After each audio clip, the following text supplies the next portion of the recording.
Hello, my beautiful people out there in Minecraft land. How are you today? I am spectacular. Spectacular. I bet you thought I was going to say fantastic, didn't you? Well, I am. I'm fantastic. How are you? Good. I am glad to hear it. Thanks for asking, by the way.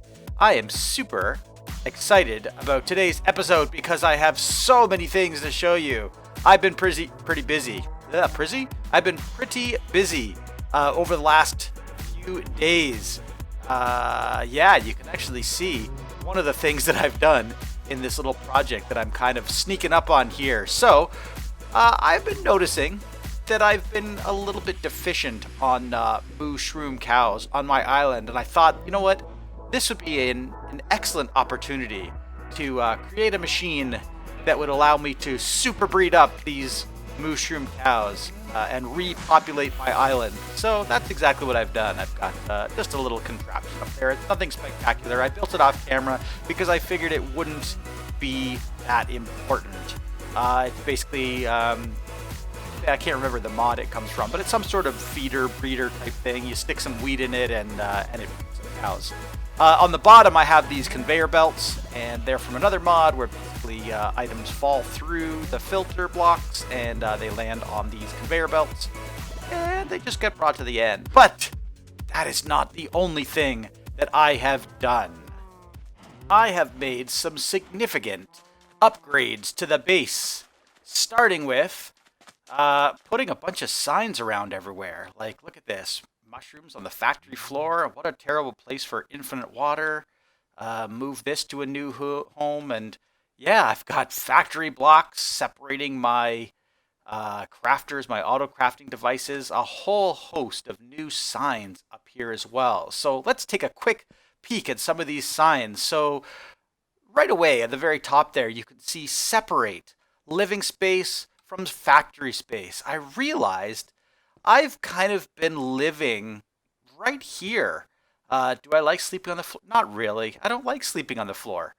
And so I was thinking to myself that this would be an excellent opportunity to basically change the way I think about where I live and how I work in and around this space. So you can see I've added a bunch of these signs. Move this and move that and maybe move the sugarcane farm or cover it. I've even got a move sign on my nether portal. I was going to say end portal. It's a nether portal back there. But that's not all. In the last episode, if you recall, I made an upgrade to my factory up there by, well, you can't even see it because there's a wall now. So that's actually part of the thing. Oop, wrong way.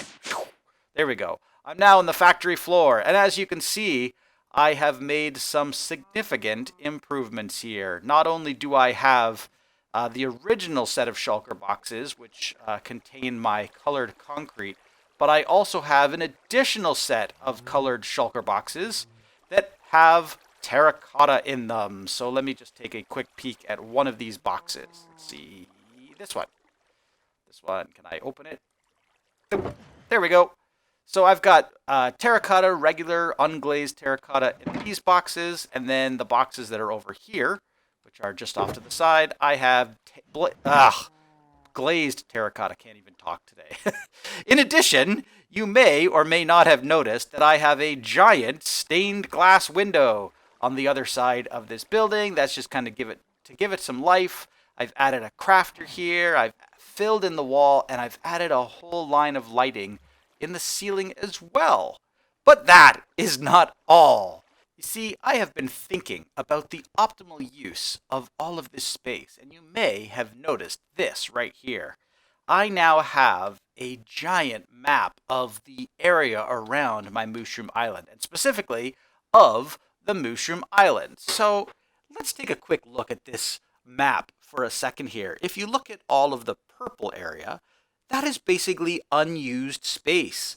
If you look at the gray areas, well, that is used space. So you can see my greenhouse, you can see my factory area, you can even see up on top where I have the tree farm and the mob farm out behind all of that stuff. The reason why some of that purple shows through is I guess I have hoppers and carpets on top of the hoppers, and they don't really show up on maps.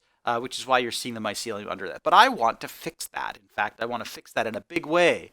And I want to start with this large area right here. This is a large flat area, and I started thinking to myself that this would be a great place that I can start building a house. So looking at the coastline, I kind of imagined that maybe I would have a big mansion in this area and, give it some castle-y feel and raise it 3 or 4 floors up and basically make a great big living space. And so that is exactly what I have done. Let's roll the time lapse.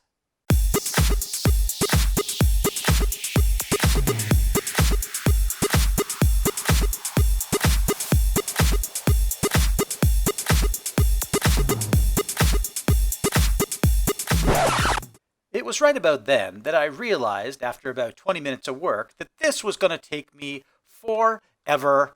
And then I remembered that I had some glorious tools at my disposal, such as this thing right here, the Builder from RF Tools.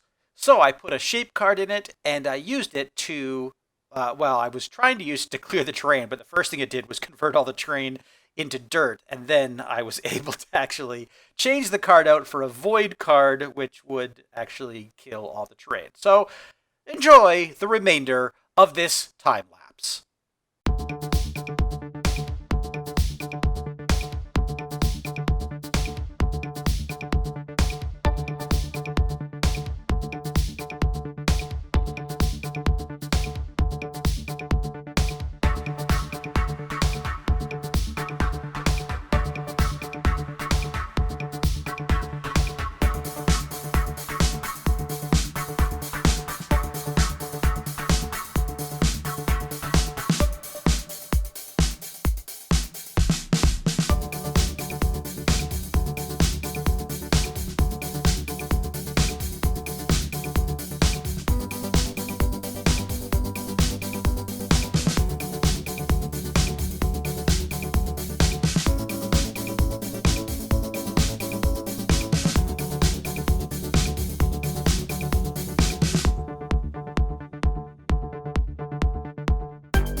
And so here it is, my castle-y, housey thing build that I have spent a long time working on. And to be honest, it's nowhere near done, but I can kind of give you a quick idea of what I want to do with this space.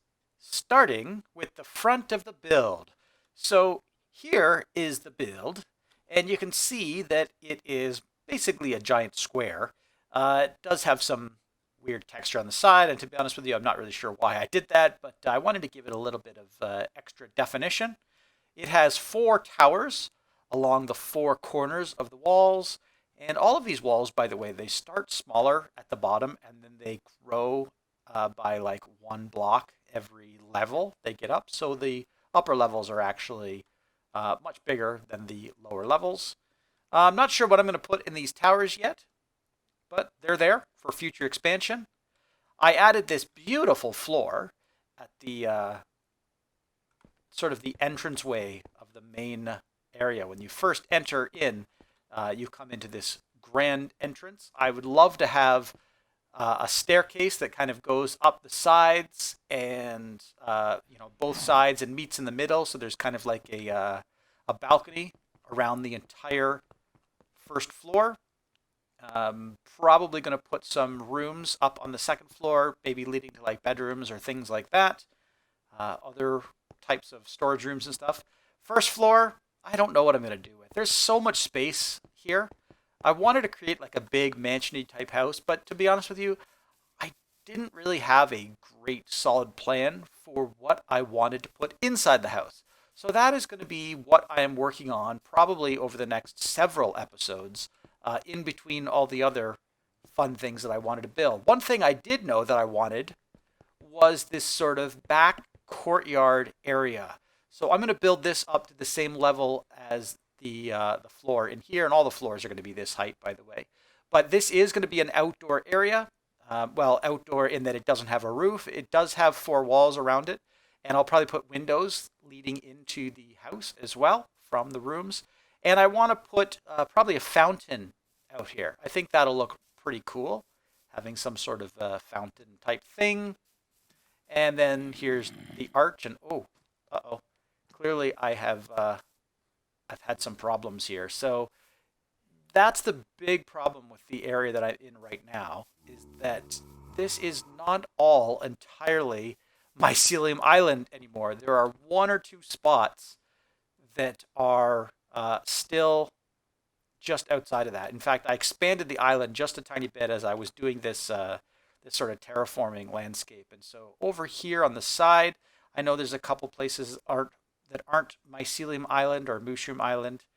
And in the middle, there's actually a large spot that was a lake, and I filled it all in. That was in the time lapse, but at the moment I had to put a bunch of torches down because this area right here is spawnable, which is quite unfortunate. I mean, one of the huge benefits, of course, to living on a mycelium island was that it was not spawnable, and so I wouldn't have to worry about mobs spawning inside my house, even if I didn't light it up properly. But now, at least this side, which I guess is like the north wing of the house, because that is north, it's basically spawnable. Everywhere you see those torches, it is spawnable. So that's just something we'll have to be aware of. And underground as well, unfortunately. So that zombie sound that you could hear right down here is not a monster that's in the house, at least I hope. But what it is, yeah, it's underground. So we'll figure that out, unless it's right here, which it, I suppose could be. Nope, it's not. The roof, you might be asking yourself, what am I going to do with the roof? Well, that, I think, is going to be pretty cool. I'm going to do kind of a weird layered design. I might do a couple more layers on these towers as well.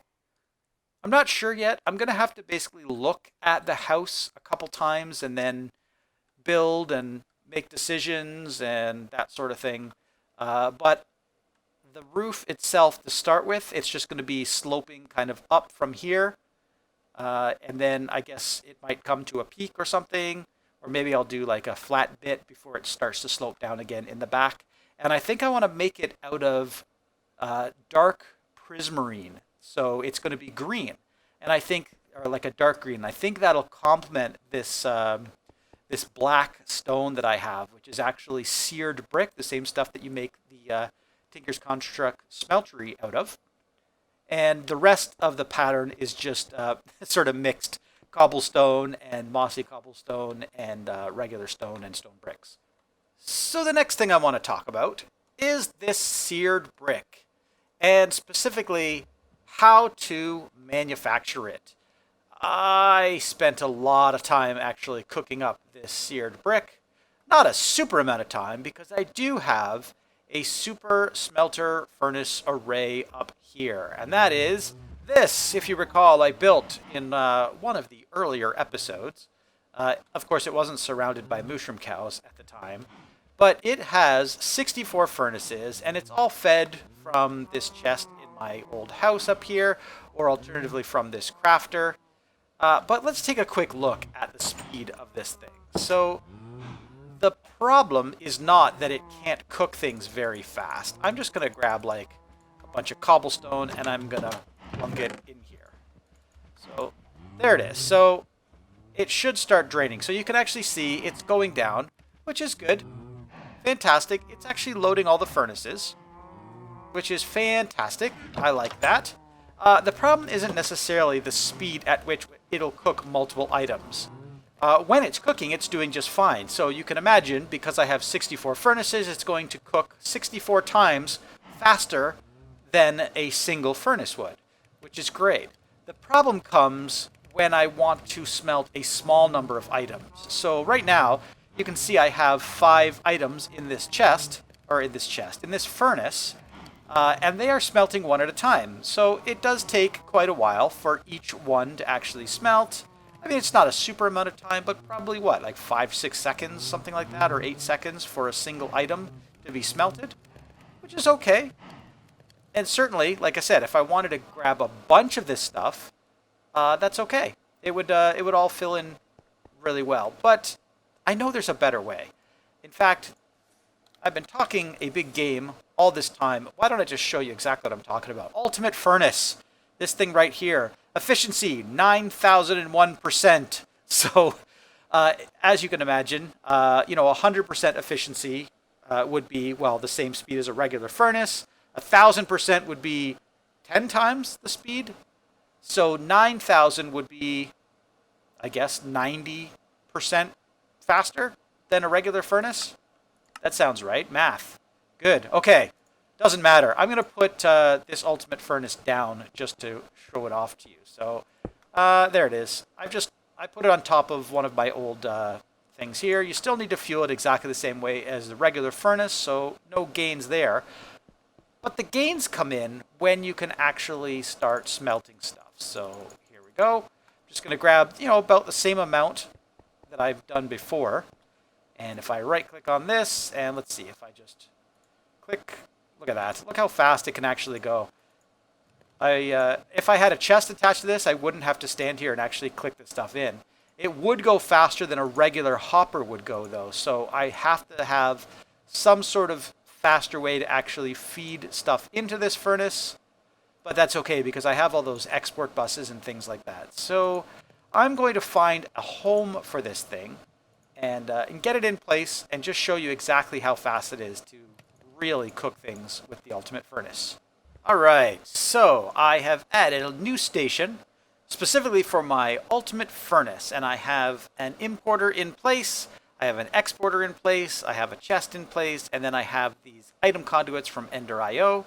And when I grab the ultimate furnace and plunk it in place here, everything just kind of connects. Oh, beautiful. So what we have here, first of all, let's start over here with the exporter. Well, we've already seen the importer. The importer is just going to take any finished product and spit it back into the refined storage system. The exporter is specifically going to be for coal. So if I just take a quick look here, you can see it's starting to fill up. And if I add a couple speed upgrades here, that's going to go really fast. I don't think there's any way I am running out of coal. Really great. This over here is extracting from this chest, so that's what it's doing here. And I'm going to add a bunch of speed upgrades. So maximum speed is 15 here. This is set to always active and extract, and then we're going to insert into the top of this furnace. So basically anything that we dump into this chest will get fed into the ultimate furnace and get smelted. So let us feed something crazy into here, like a whole bunch of cobblestone, same as we did before. All right. Come over here and just shift click it all in there. And with any luck at all, wow, there we go. So, yep, so you can see how fast this is actually inserting. It's inserting as fast as it can possibly make it, and it's exporting faster than it can make, well, almost faster than it can make it. So no problems here. You can see how fast this is draining here. Very, very fast. This is the speed an ultimate furnace should be. So now the last thing I can do is just cover this up. And I think I have some covers still in my system here. Cover. I think I want these chiseled stone covers. Bring that over here. Plunk one of these guys on here, cover that up. Oh, these can't use the covers. These are going to need something else entirely. So maybe next episode I will be building a new machine to make something even fancier for these covers. Before I wrap up the episode today, I want to do one quick thing, and that is pay tribute to some people that followed up with my directions and actually commented on my video from a couple weeks ago. And I think I'm going to do that right here on this wall. So let me drop a couple signs here. Sign number 1 is for hay. Hay? Hay is for horses. Thank you very much for your comment on my video. The second one is for Mango Dragon 14. Thank you so much for commenting on my video. And of course, cannot forget our old favorite, Boss Gamer 2000. Thank you so much for being a part of my fan base. And with that, guys, that is going to do it for this episode. Please let me know if you liked this video, this type of video, by leaving a comment on this video. I know this is a little bit of a different one because I did the whole time-lapse thing. Lots of time-lapses in this one. Almost half the video is time-lapses. But that's honestly because it took me about 3 or 4 days just to build this whole castle that you see behind me. And honestly, I wasn't even sure how in the world I was going to present this whole thing. So if you liked the way that I did present it, please show me your appreciation. Click that like button. Or you can leave a comment below and let me know as well if you like this video, or if you didn't like this video, feel free to let me know that as well. I'm open to all kinds of suggestions. If you are not subscribed, and if you really want to show support for this channel, I would appreciate greatly clicking that little subscribe button. At this point, I still have like the low double digits of subscribers. I think I'm still at about 16 or 17 subscribers right now, so loving every minute of it. Hi, Mr. Mushroom. Get out of my way while I try to do my extra. That is going to do it for today. So again, thank you guys so much for watching, and I'll see you in the next episode.